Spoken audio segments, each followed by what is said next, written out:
అందరికీ నమస్కారం అండి. Welcome to my channel. దేశవ్యాప్తంగా ఉన్న రైతు సోదరులకు ఎట్టకేలకు కేంద్ర ప్రభుత్వం గొప్ప శుభవార్త అయితే చెప్పిందనమాట. సో, మనకి ఈ యొక్క నిధులనేవైతే విడుదల చేయడం సిద్ధమైనట్లుగా తెలుస్తుందండి. 19వ విడత కింద మనకి పీఎం కిసాన్ పథకం సంబంధించిన నిధులనేవైతే విడుదల చేయబోతుందనమాట. అయితే ఇప్పుడు మనకి కేంద్ర ప్రభుత్వం మనకి ఈ యొక్క నిధులనేవైతే పెంచే ఆలోచన తెలుస్తుందనమాట. దాదాపుగా ప్రతి ఏటా కూడా రూ. 6,000 ఇచ్చే కేంద్రం మనకి 10,000 వరకు పెంచే ఆలోచన ఉన్నట్టు తెలుస్తుందండి. సో, ఇది ఎప్పుడు పెంచుతారు? అలాగే మనకి పీఎం కిసాన్ పథకం సంబంధించి గాను మనకి 19వ విడత కింద నిధులు ఎప్పుడు విడుదల చేస్తారు? ప్రతి అప్డేట్ కూడా ఈ వీడియోలో మొత్తంగా తెలుసుకుందామండి. సో, ఈ యొక్క రైతన్నలందరూ కూడా చివరి వరకు అయితే చూడండి. అప్పుడే మీకు పూర్తి సమాచారం అంతా కూడా తెలుస్తుంది. అంతకంటే ముందు చాలామంది వీడియోని అయితే చూస్తున్నారు కానీ సబ్స్క్రైబ్ చేసుకోవడం లేదు. మీరు కనుక సబ్స్క్రైబ్ చేసుకుంటే నేను పెట్టే ప్రతి చిన్న లేటెస్ట్ అప్డేట్ కూడా మీరు ఎప్పటికప్పుడు మిస్ కాకుండా తెలుసుకోగలుగుతారు.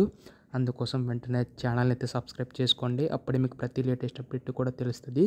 ఇంకా ఆలస్యం చేయకుండా వీడియోలోకి అయితే వెళ్ళిపోదాం. సో, మనకి ఇక్కడ కేంద్ర ప్రభుత్వం కూడా మనకి అనేక పథకాలు అనేవి తీసుకొచ్చిందండి. అందులో భాగంగానే పీఎం కిసాన్ పథకం సంబంధించి కొన్ని నిధులు అనేవి అయితే విడుదల చేయబోతుందన్నమాట. అయితే ఇక్కడ మీ అందరికీ తెలిసినట్లుగానే మనకి ప్రతి ఏటా కూడా రూ. 6,000 అనేవి అయితే ఇచ్చేది కేంద్ర ప్రభుత్వం అయితే.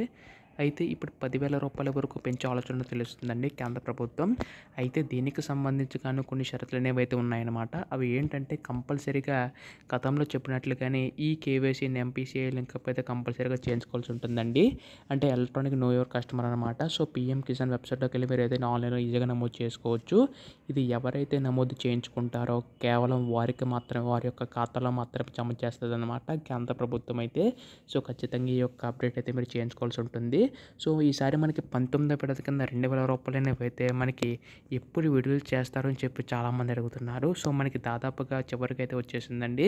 సో, మనకి ఈ యొక్క ఫిబ్రవరి మొదటి వారంలోనే విడుదల చేసే అవకాశం ఉందన్నమాట. సో, దీనికి సంబంధించి కాను కేంద్ర ప్రభుత్వం అయితే నిధులు అనేవి అయితే కేటాయించి విడుదలైతే చేయబోతుంది.